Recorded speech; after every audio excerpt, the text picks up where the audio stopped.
So what's going on, guys? This is Henry Kaminski from the Passionpreneur Inner Circle, and we're going to switch things up a bit today. We are going to do a video podcast live on Facebook today, get some of you guys engaged, and this is episode number 30, and I got my main man with me today, Matt Gallant, and he has a list of businesses that he owns and operates. So it'd take me 5 minutes to go through them all. But Matt, welcome to the show. Thank you so much for spending 30 minutes with us today.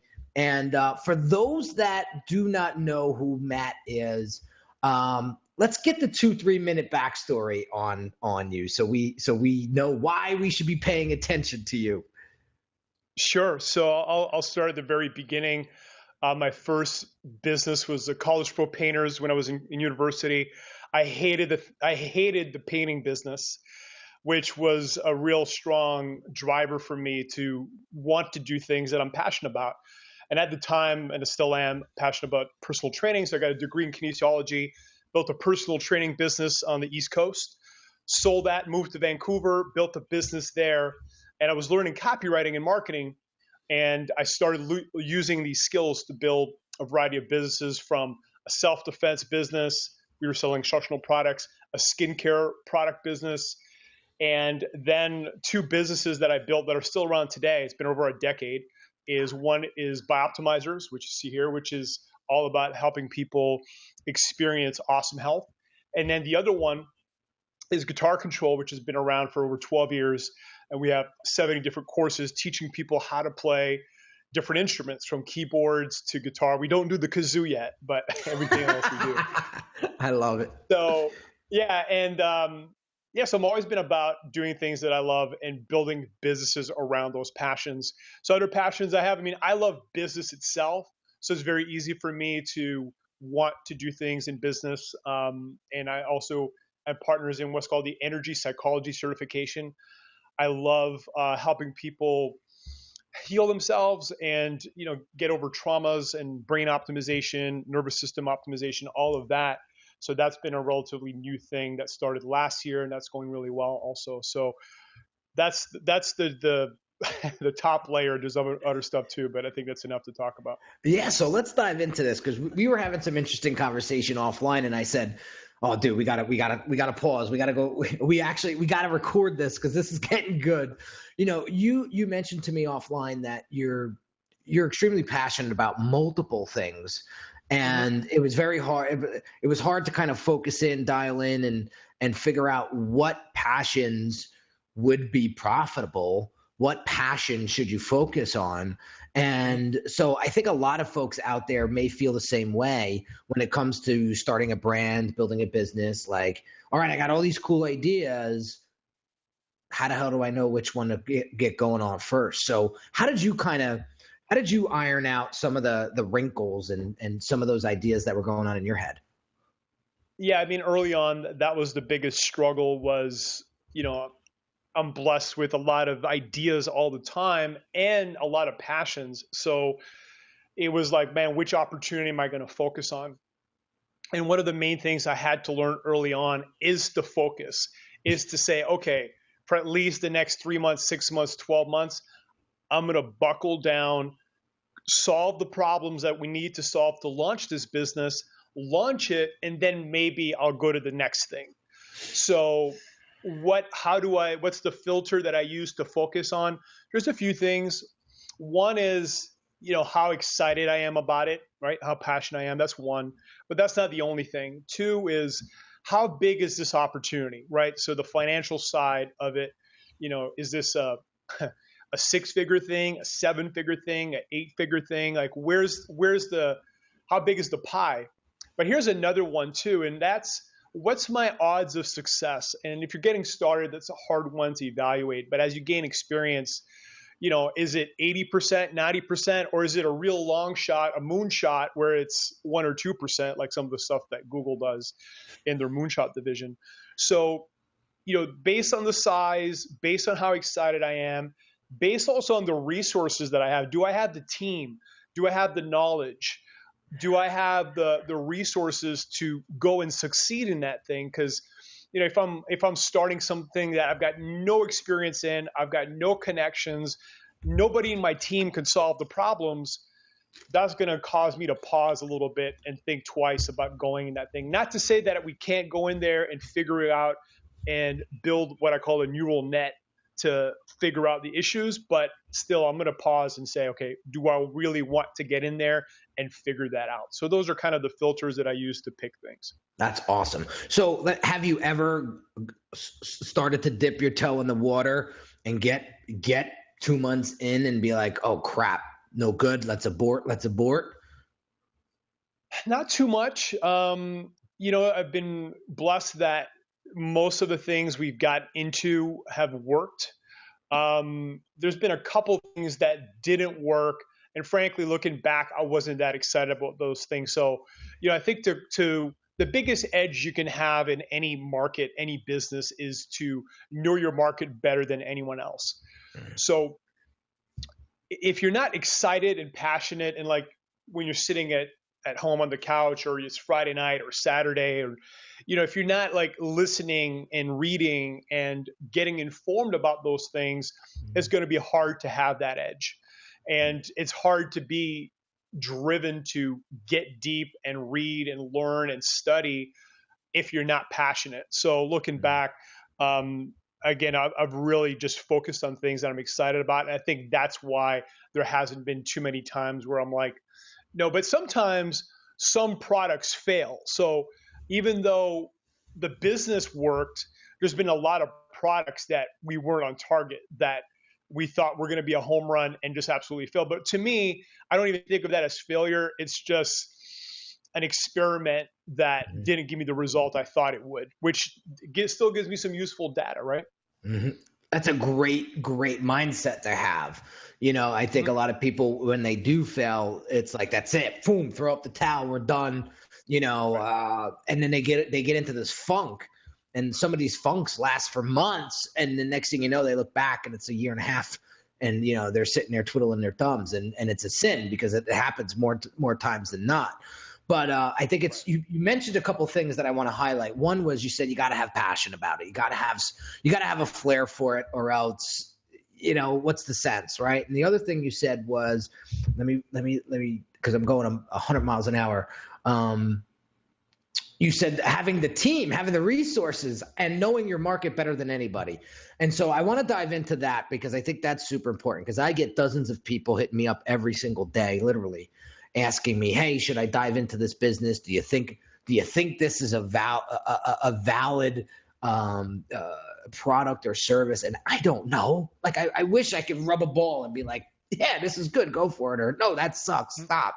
Like, you never know. But what were some of the things that you did that helped you identify the market's need and gave you the confidence that, like, this is the move to make? I think that's the $1 million question that people need to answer at all times. And it's not an easy question to answer. That's the first thing people got to recognize. And so let's say I'm getting into a new market. Well, the first thing that I do is, my goal is to build what I call the neural net, which means I've got a deep and wide understanding of what's going on in that market. Okay. And that can take, depending how quick you are at learning, depending on how good you are at retaining things, depending on how good you are at putting the puzzle pieces together. Because let's say I read 10 books. Some stuff might seem contradictory in the beginning. However, a lot of times those contradictions because I don't understand it well enough. So the first goal is always to dive deep, to read, all the top books. That's a great place to start. Another thing you want to do is study all the top companies, right? Who's the guys that are successful with paid media on Facebook, on Google AdWords? Buy their products, study their funnels, do transcripts of their video sales letters. See, those are all things that I do. I study the video sales letters. I'll get a transcript. You can use rev.com, and then you have to read word for word what they're doing. Again, buy their products so you can see their upsells. But to figure out, and I've had a lot of $1 million products that we've created over time. the $1 million products have always been, they're solving a problem that most of the market is ignoring. And to know what's being ignored, well, first of all, you got to be like one step ahead of just about everybody else. Now, the where people can fail is to build something people don't care about. And a lot of people do that, right? And see, pros don't guess. And if you're building something because you're excited about it and you're interested in it, but the market doesn't care, well, you're going to struggle. Your product's not going to succeed. So in order to know what the market wants, in order to be just one step ahead and not be 10 steps ahead and also not be 2 steps behind, you've got to know exactly what's going on. And again, I've been in the fitness industry for a long time, and man, it's probably could be the most competitive industry like online right now, because there's so many people with great physiques, and that market, I've seen it evolve so quickly because I was in it 11 years ago, and to see how quickly it went from where it was to now has been, frankly, just shocking. Yeah. So to come out with a new fitness product that's relevant, you got to be really tuned into the zeitgeist, what's going on. So for an example, a lot of people interested in keto. My friend Brandon Carter, who's really smart fitness marketer, is coming out with keto hacks. Because again, it's relevant, right? It's relevant to what's going on. He's not 5 steps ahead and he's not 2 steps behind. So that's really how you create $1 million products. And then there's also just, you got to position the product the right way. There's got to be some unique things or some superior things about it that you're going to highlight. And obviously those unique things or superior things need to be the stuff that is the key factors that get your prospects excited. So for an example, when we created Masszymes, which is one of our best-selling products in Bioptimizers, we were aware of the power of enzymes. Most people weren't. And we knew that nobody had really built an enzyme for people that work out. So we created a formula with more protease, which digests the protein, than anyone else. We got more protease per capsule than any other formula. So that gave us a unique positioning. And we designed the product for people that work out so they can get more return on investment from their protein, from their food.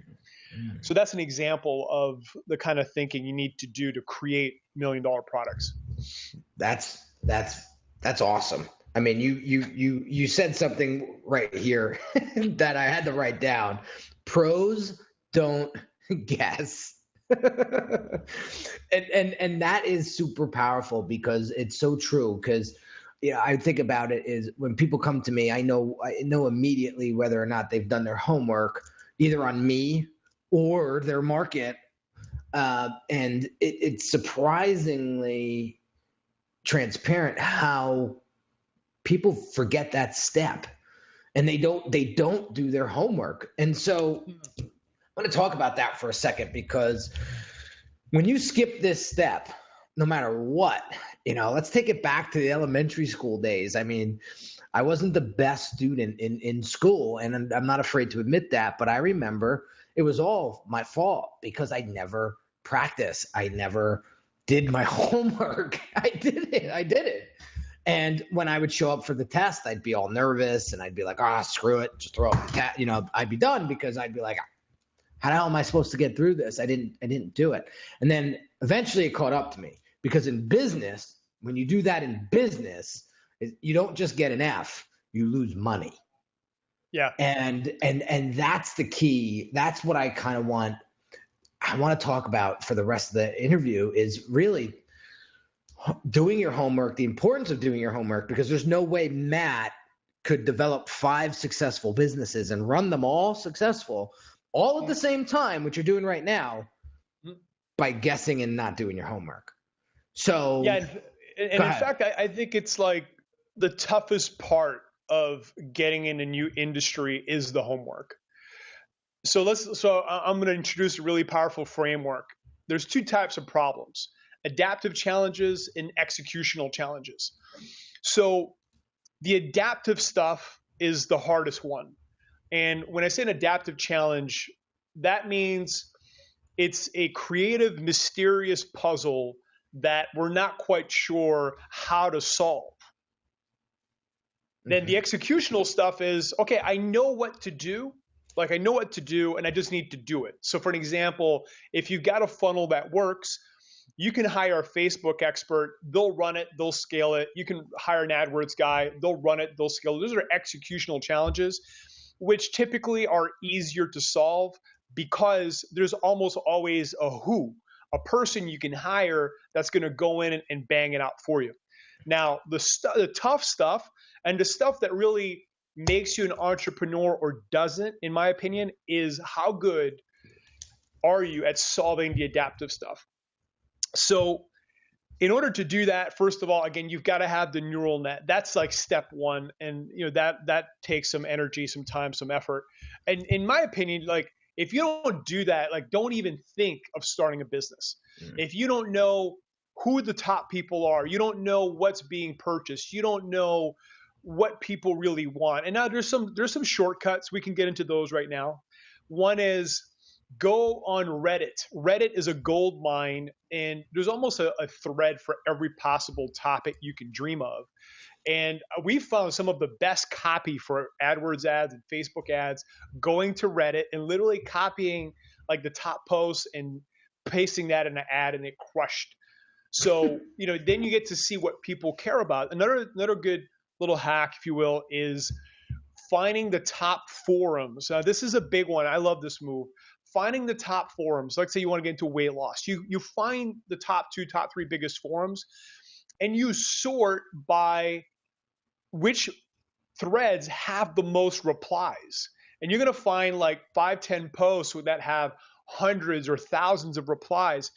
And then you start going through those, right? You start reading them. Now, one thing that I'm doing, and this is a huge marketing power move, as I'm doing that, as I'm reading books, as I'm going to Reddit, as I'm going to Amazon, I'm copying and pasting all the hot little pieces of copy into a Google Doc. And literally, I'm building this portfolio of killer concepts, killer little headlines, killer subheads that I can plug and play into my sales letters, into my Facebook ads, into my emails. So I'm not just going through this and trying to remember. No, I'm copying, pasting, and that move alone, man, it can double or triple your conversions for sure. So another one is Amazon. Finding the top books in your category. First of all, what are the books about? And I'll give you an example in the weight loss space. I remember 10 years ago, people did not care about permanent weight loss. They wanted to lose 30 pounds in 60 days or, 40 pounds in 12 weeks. Like that was what the hot thing was. But I went on Amazon recently to kind of do this exercise, and I saw that some of the top books are talking about permanent weight loss. So one of the things that you got to be aware of is the markets are evolving all the time. People are buying things, and a lot of times they get burned. And when they get burned, they get smarter. They don't want to get burned again. So that's where you've got to be that one step ahead. Otherwise, if you're coming in with what they already got burned with or something that looks and feels and smells similar, you're not going to be able to succeed. So those are some of the shortcuts that I do to build the neural net. And then, my opinion, you got to become an experimenter. One of my biggest keys to success has been I've run 12,000 unique marketing experiments, scientific marketing experiments, A/B tests. Yeah, I'm a fanatical split tester, and I don't know where I'd be today if I hadn't learned that skill. So a lot of times you launch something, and one of my favorite sayings was from John Reese, in that the day one that you launch your website, you launch your business, it's the worst it will ever be. And that was really soothing because, okay, let's say I launch something and I'm losing 50 cents on the dollar on AdWords or on Facebook. I'm excited because I know that within two weeks, 2 months, 3 months, 4 months, that I can optimize and experiment my way to success. And in terms of the adaptive challenge, okay, you come up with the hypothesis, you come up with an experiment, You run it. The market tells you, hey, we like that. We don't like this. Then you got to integrate that knowledge into your neural net, and you're upgrading. See, most marketers, they launch something and then they move on. Most copywriters write a sales letter and they're done. See, when I write a sales letter, I'm just getting started. And, again, in a head-to-head test, even if I go against a better copywriter, they might beat me day one, but give me 2, 3, 4, 5, 6 months and I'll crush them, because I'm going to start testing and getting past the realm of theories and opinions. And that's the key, because as I'm learning what works and what doesn't work, I get smarter and smarter in that market. I'll give you a great example, which is Netflix. So Netflix solved, and it took them years to do it, and they did it with data. They did it with what I'm talking about. And they figured out last year that the key to success is binge-worthy shows, not movies. So what they've done, they've shifted their catalog. They're spending less money on the licensing for movies, and they're spending way more money producing their own binge-worthy television shows. And because why? Because they looked at the data. They looked at, okay, wow, people are spending 10, 20 hours in a month watching certain shows, and they've gotten in line with the market. Because even myself as a viewer, it's really hard to get into a movie these days because the shows are so good. So they've gotten hip to, again, where is the consumer at? What do they really want? And let's give it to them. So again, I'll stop here so you can ask more questions, but that's the gist of it. Dude, I could sit here all day. I mean, the amount of knowledge you're dropping, it's so clear.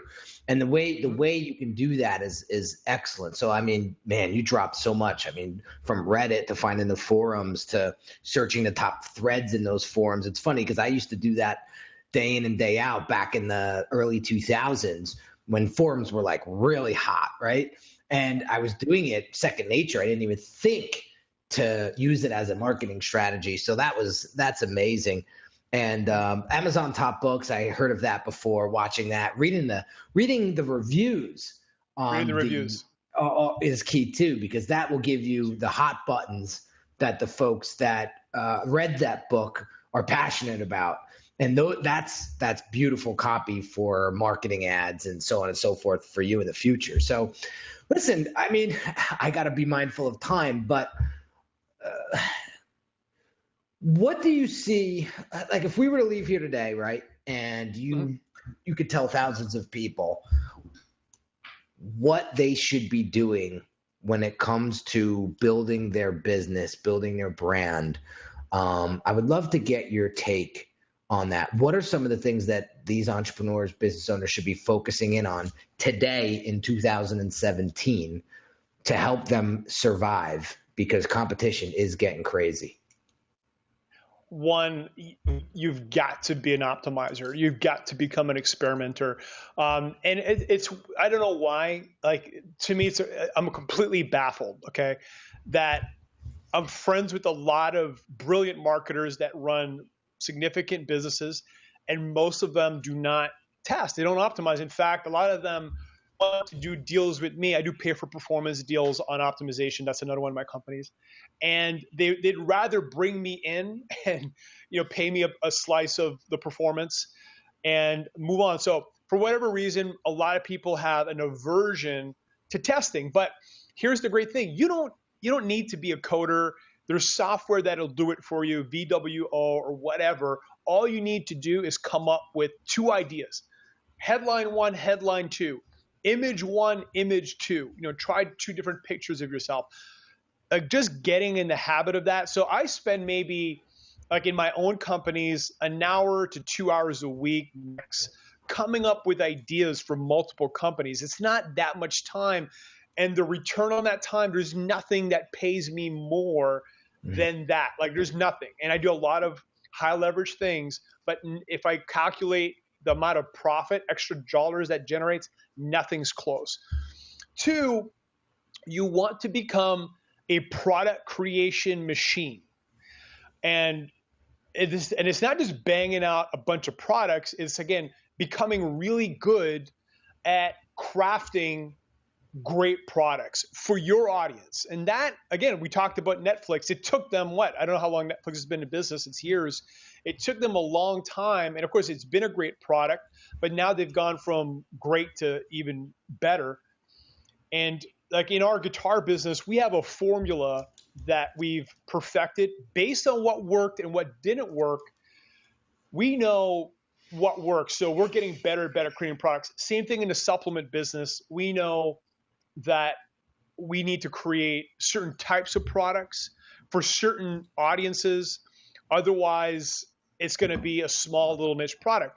But when I say a product creation machine, your business needs to be launching at least 4 products a year, in my opinion, 1 every quarter. And if you're really scaling and you're really rocking, 1 a month. Like that's what we do in our guitar business. It's 1 a month. So depending on what kind of products, sometimes that's more difficult. If you're the only star of the show and it's all info products, that's hard. But you could probably do at least 2 a year. And ideally, you become a publishing company, which is another level, and you can bring in other people that create products for your company, and then it becomes easier. That's what we do at Guitar Control. We hire different pros that match our criteria that we know are going to sell, and then we create great products with great positioning, and we have all the production in place with the video and the editing and the design and the marketing. So it's relatively easy for us to do that. Same thing in the supplement business. We're releasing about a product every quarter. It's a little more logistics because of the stock and the timing and all that. So, but eventually we plan on scaling to 1 a month.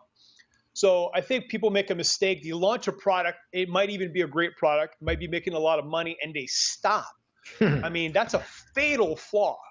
Mm-hmm. And I know, like a good friend of mine, he was the king in his category for a while in the fitness space, and released 2 products and stopped, and his business just drifted down. It's down like 80-90% from his peak. Had he continued to launch a product every 6 months, even 1 a year, he'd probably still be at the same level or beyond. So that's a big mistake that I see. So again, optimizing, creating products, and really learning to become an entrepreneur. And that's something that I didn't do for a long time. Like, I was a marketer, I was a copywriter, I was a traffic guy. I could get traffic and sell. I didn't care about building a team. I didn't care about building a solid operational system. And that cost me big. So in the last 2-3 years, now like I've become passionate about that. I care about it a lot. And I've been able to build great teams using a great system called Traction, which is one of the best bangs for the book you can buy, by Gino Wickman. Mm-hmm. And we've just implemented that in all of my companies, and it's made all the difference in the world, not just for me, but especially for the people around me, because, being an idea guy, be shifting the focus and doing all these fundamental mistakes that we've fixed. So I think that's the 3 big things that come to mind. Dude, that is awesome. That is awesome. I mean, you nailed it. And the whole thing with the system and processes right at the end there that you mentioned took me 7 years to finally realize that a process is probably a good idea to install inside of your business if you want to get past that glass ceiling that I kept hitting with this big old head of mine. So Matt, I want to thank you so much for spending 35 minutes with us today, sharing your expertise, sharing your knowledge, sharing your passion, and giving some great insight for the entrepreneurs out there, the business owners out there that need that nudge, that little swift kick in the you-know-what, that knowledge that you just provided today to kind of put them in the right direction. So, Matt, I appreciate you, man. I know we had to reschedule this a couple times, but you know what? It was so worth it. So glad to have you on the show. We'll have you back for sure. And there you have it, guys. Episode number 30 in the books with Matt Gallant. I'm Henry Kaminski again from the Passionpreneur Inner Circle, and I'm going to catch you on the next episode. Talk to you soon, guys. Bless.